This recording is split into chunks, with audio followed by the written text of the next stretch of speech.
는 잘 되어가고 있음이다 라고 했습니다. UN 총회에서도 국제올림픽위원회 IOC 위원장을 만나 후쿠시마의 농산물은 안전검증을 거쳐 문제될 것이 없다고 전세계에 홍보했습니다. 그러나 해외 방사능 전문가들의 생각은 다릅니다. 호주의 방사능 전문가 헬렌 칼리코 박사는 아베 총리는 거짓말을 하고 있다고 말했습니다. 이어 아베 총리의 말과는 달리 이 지역은 도쿄보다 방사능 노출이 24.6배에서 60.6배까지 높다고 지적했습니다. 따라서 수천 명의 운동선수들이 후쿠시마 음식과 방사능이 포함된 먼지에 노출되며 이는 수만 명의 관광객들에게도 마찬가지라고 경고했습니다. 40년 넘게 방사능을 연구하고 그 위험성을 알리고 있는 헬렌 박사는 핵 전쟁 방지 국제의사기구를 만들었고 이 단체는 1985년 평화상을 수상했습니다. 다른 해외 연구자들의 연구 자료도 인용했습니다. 미국 교수들이 후쿠시마 일대를 관찰한 결과 올림픽 야구 경기가 열리는 근처는 방사능 수치가 미국보다 3000배 높다고 밝혔습니다. 이렇게 말한 전문가들은 한둘이 아닙니다. 마크 제이콥슨 스탠포드 대학교 환경공학과 교수는 한국 매체와의 인터뷰를 통해 후쿠시마 원자력 발전소 사고는 10년 후 더 큰 문제로 나타날 수 있다고 지적했습니다. 제이콥슨 교수는 후쿠시마 원전 사고는 세계적으로 영향을 미치는 문제고 한국은 이미 방사능 노출 등 환경적으로 악영향을 받았을 것이라고 주장했습니다. 나아가 사고가 고작 8년밖에 되지 않았기 때문에 현 세대의 피해가 적어 보일 수는 있지만 10년 후에는 다른 문제가 충분히 일어날 수 있다고 위험성을 경고했습니다. 최근 일각에서 제기되고 있는 후쿠시마 지역의 높은 방사능 노출 문제와 같은 맥락의 지적입니다. 특히 도쿄와 후쿠시마의 방사능 노출 수치가 서울보다도 낮다고 주장하는 일본 정부의 입장과도 배치되는 주장입니다. 대표적인 탈원전론자인 마크 제이콥슨 교수는 제2의 후쿠시마 사태에 대한 우려도 내비쳤습니다. 마크 제이콥슨 교수는 후쿠시마는 이미 일어난 일이라 할지라도 새로운 원전 건설은 더 이상 없어야 할 것이라고 말했습니다. 이어 원전에는 항상 위험이 연계되어 있기 때문에 위험 요인을 미래 세대에 물려줄 수는 없다고 덧붙였습니다. 전문가들이 이렇게 일본의 심각성에 대해 역설하니 환경단체도 들고 일어나고 있습니다. 2020년도 도쿄올림픽 개최를 앞두고 곳곳에서 후쿠시마 방사능 위협을 지적하는 올림픽 보이콧 움직임이 일고 있습니다. 일본과 유럽을 중심으로 한 환경시민단체들은 후쿠시마 방사능 문제의 심각성을 알리는 캠페인에 나섰고 한국 단체도 이들과 연대하는 방안을 모색 중인 것으로 나타났습니다. 주요 외신들도 후쿠시마 원전 사고 8주년이었던 지난 3월 이후 방사능 오염 문제를 집중 보도해 국제적 관심도 커지고 있습니다. 핵전 방지를 위한 국제의사기구 독일 지부는 지난 3월부터 도쿄 2020 방사성 올림픽이라는 캠페인을 전개해오고 있습니다. 독일 내 다른 단체를 포함해 미국과 프랑스, 일본, 영국의 22개 반핵 시민 단체들이 캠페인에 동참했습니다. IPPNW의 핵전 방지를 위한 국제의사기구의 독일 지부장인 알렉스 로젠 박사는 성명서에서 일본 정부가 방사능에 오염된 지역이 마치 정상으로 돌아가는 것처럼 보이게 하려고 시도하고 있다고 비판했습니다. 해외 반올림픽 단체들은 최근 올림픽 보이콧 이유 중 하나로 방사능 오염 문제를 비중 있게 거론하며 일본에서 시위를 벌였습니다. 한국 환경단체들은 이런 국제적 움직임에 동참하는 방안을 검토하고 있습니다. 시민 방사능 감시센터의 관계자는 유럽이나 일본 안팎에서 도쿄올림픽의 위험성을 알려야 한다는 목소리들이 나오기 시작했다며 그동안 한국 단체들은 최근 악화된 한일 관계 때문에 도쿄올림픽을 반대하는 것처럼 비춰질까봐 독자적인 목소리를 내기 조심스러웠는데 세계 여러 단체들과 연대하는 방식으로 가능할지 검토 중이라고 말했습니다. 후쿠시마 원전 사고를 오랫동안 모니터링해온 시민 방사능 감시센터는 일본 정부가 후쿠시마 인근에서 경기를 개최하는 것과 선수단의 후쿠시마산 식자재 공급 방침 등을 철회해야 한다는 입장을 밝혔습니다. 해외 언론들도 들고 일어나고 있습니다. 미국의 유력 시사 주간지 더 네이션은 후쿠시마는 올림픽을 치르기에 안전한가라는 제목의 기사를 냈습니다. 여기에 더해 로이터를 비롯한 세계 주요 언론들은 일본 도쿄에서 열린 올림픽 반대 시위 소식을 전하며 후쿠시마 사고 피해자들에게 쓰여야 할 돈이 올림픽에 들이붓고 있다는 시위자들의 목소리를 강조했습니다. 미국의 유력 시사 주간지 더 네이션은 야구와 소프트볼 경기가 열리는 후쿠시마 아즈마 스테디움 주변의 방사능 수치가 기준치를 초과해 방사능 불안이 해소되지 않았다는 점을 지적했습니다. 그렇다면 일본 현지 상황은 어떨까요? 아베는 새빨간 거짓말쟁이라며 일본 시민들도 올림픽 보이콧을 외치고 있습니다. 일본의 한 시민단체는 도쿄올림픽이 가져올 위험이라는 책을 출판했습니다. 이 책은 후쿠시마 원전 사고의 영향은 통제 가능하고 도쿄에는 어떤 영향도 없을 것이라는 아베 신조 총리의 발언을 정면 반박합니다. 일본 내 전문가들과 피난민들의 인터뷰를 실어 도쿄올림픽의 방사능 피폭 위험성을 경고하고 있습니다. 해당 서적은 일본 유명 온라인 음반 서적 구매 사이트인 세븐넷의 사회문제 기타 분야에서 판매량 6위를 차지하고 있습니다. 그런가 하면 SNS상에서는 2020년 도쿄올림픽 패럴림픽의 개최 중지를 요구하는 서명운동까지 등장했습니다. 이 서명운동을 제의한 네티즌은 개최 중지 이후로 황당한 폭염 대책, 지나치게 높은 올림픽 예산, 뇌물 의혹, 그리고 후쿠시마 원전 사고로 인한 방사능 문제 등을 꼽았습니다. 특히 방사능 문제의 경우 오히려 부흥을 방해하는 올림픽이다. 아베 총리의 새빨간 거짓말에 유치한 올림픽인데 피난민들은 현재 다른 지역 방사선량의 몇십 배에 달하는 후쿠시마로 귀환해야 하는 압력을 받고 있다고 비판했습니다. 한편 자신을 정신과 의사라고 밝힌 한 네티즌은 도쿄올림픽 상상도를 트위터에 올려 뜨거운 호응을 얻었습니다. 도쿄올림픽을 풍자한 이 그림은 46,000만 1000번 공유됐고 9만 2천 개의 좋아요를 받았습니다.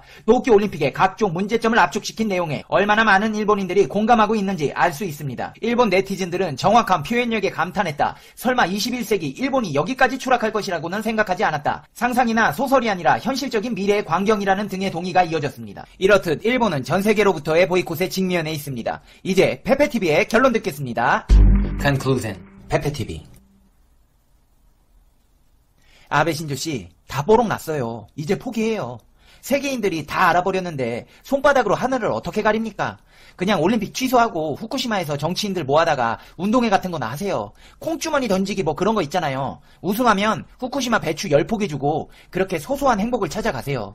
그게 서로에게 좋습니다. 그럼 시청자 여러분, 다음 영상에서 봬요. 안녕. 페페TV를 시청하신 당신은 행운의 주문에 걸렸습니다. 당신은 이번 주에 로또 1등에 당첨되실 운명입니다. 뿐만 아니라 본인을 비롯한 부모님들까지 건강하게 무병장수하시고 집안에 평안이 가득하시고 행복해지실 겁니다. 페페TV가 여러분께 드리고 싶은 말씀이 있습니다. 오랫동안 꿈을 그리는 사람은 마침내 그 꿈을 닮아간다. 니체가 한 말인데요. 제가 제일 좋아하는 말입니다. 여러분들도 꿈이 있다면 매일 그 꿈을 생각하고 되뇌어보세요. 언젠가는 그 꿈에 가까워져 있는 자신을 발견하게 되실 거예요. 하지만 실패를 두려워하실 필요는 없습니다. 승자는 한 번 더 시도해본 패자이기 때문입니다. 수많은 실패 속에 얻어진 단 한 번의 성공, 그 성공을 맛보기 위해서 우리는 수많은 노력을 하지만 실패도 합니다. 그걸 두려워하지 마세요. 실패하셔도 됩니다. 모든 승리자는 실패를 해본 사람이기 때문입니다. 포기하지 않는 것도 실력입니다. 살아가는 동안 수많은 장애물 속에서 발버둥치다 보면 하루에도 몇 번씩 포기하고 싶은 마음이 생깁니다. 하지만 포기하지 않는 의지력 자체만으로도 당신은 충분한 실력이 있음을 잊지 마세요. 오늘도 포기하지 않는 당신을 페페TV는 에서 잡겠다고 하지만 고래는 국경을 지키면서 다니지 않습니다. 전통이라고 먹을 사람이 있다고 말하는 논리는 설득력이 떨어집니다. 먹을 것이 풍족한 상태에서 굳이 잡을 이유가 없고 고래고기 소비량은 연 3,000톤 전후로 1962년도에 80분의 1까지 줄었기 때문입니다. 우리 정부는 일본 상업 폭염에 심각한 우려를 표한다는 성명을 냈습니다. 하지만 그 이후 달라진 것은 없다는 게 환경보호단체의 지적입니다. 해양동물 전문 보호단체 하핑크 돌핀스는 국제적 멸종위기종인 밍크고래의 경우 제2와 5개군으로 나뉘는데 제2군은 한국과 일본, 러시아를 오가며 서식하기 때문에 우리나라로의 회유에 영향을 미칠 수 있다며 지금이라도 정부가 강력하게 나서야 한다고 말했습니다. 최소한 일본이 매년 잡는 고래 종류와 쿼터에 대해 양국이 합의하고 나아가 상어폭염 금지를 주장해야 한다고 말했습니다. 일본 고래 개체수 셈법이 맞는지 틀리는지 지켜보기엔 치러야 할 대가가 너무 큽니다. 일본은 자국의 영해와 배타적 경제 수역에서 폭염을 하고 있는데 문제는 한국 해역을 회유하는 고래들까지 일본의 폭염 대상이 된다는 것입니다. 스위스, 프랑스를 비롯한 유럽과 호주 등 국제사회에서는 일본을 향해 비판의 목소리를 높이고 있습니다. 하지만 일본은 국제사회의 비난에도 상어까지 잡아들이고 있습니다. 스위스 제네바에서는 청상아리를 비롯한 18종의 상어와 가오리에 대한 보호를 강화하는 제안이 가결되었습니다. 멸종 위기에 처한 야생 동식물 국제거래에 관한 협약의 주요 위원회에서 가결되었습니다. 멕시코에 의해 제안된 의안에 따르면 이들 어종을 포획할 경우 앞으로는 멸종 위기 가능성이 없다는 것을 반드시 입증해야만 거래할 수 있도록 규정했습니다. 청상아리는 최대 시속 130km 속도로 바닷속에서 헤엄칠 수 있지만